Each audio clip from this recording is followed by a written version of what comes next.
This railway in Kenya, this road and hydropower station in Uganda have all been built with Chinese money.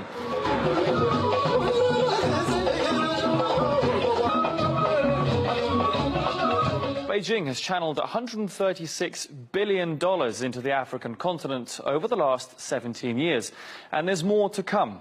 China's president has pledged $60 billion in extra funding for similar enterprises. China and Africa will join hands to build a China-Africa community with shared future that features win-win cooperation, happiness for all, and harmonious coexistence. For some African countries, these are the largest infrastructure projects in years. But some see something completely different. A debt trap, vanity projects, new colonialism. More of Africa finds itself in China's debt. China is saddling the partner countries with crippling debt. Saddling Africa with unsustainable debt. Why the sudden concern? Well, the China-Africa summit comes at a time of fierce competition between Western powers and Beijing. Angela Merkel and Theresa May have just finished their tours of the continent.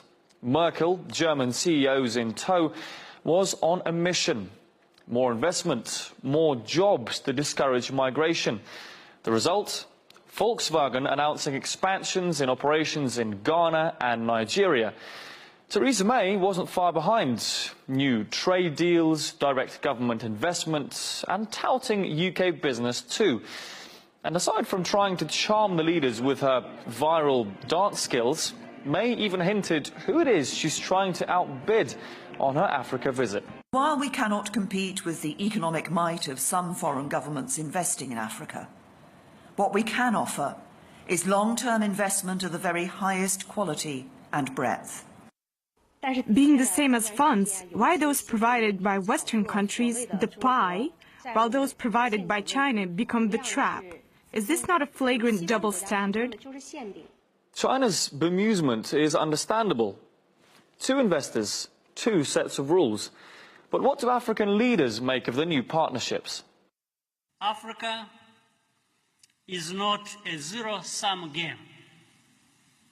Our growing ties with China do not come at anyone's expense.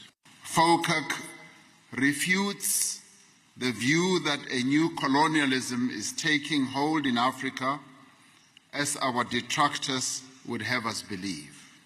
Investment boost, market support, bolstered economic relationships. Those words describe Western involvement in Africa. Debt colonialism is the buzzword when it's the Chinese. It seems the former colonizers are getting a bit nervous.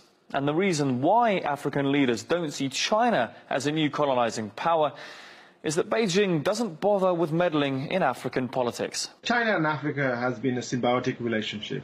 The Chinese have been quite savvy, very clever. They made sure that they don't interfere in African politics, which has been their trade all along. They don't involve themselves in any form of political cycles.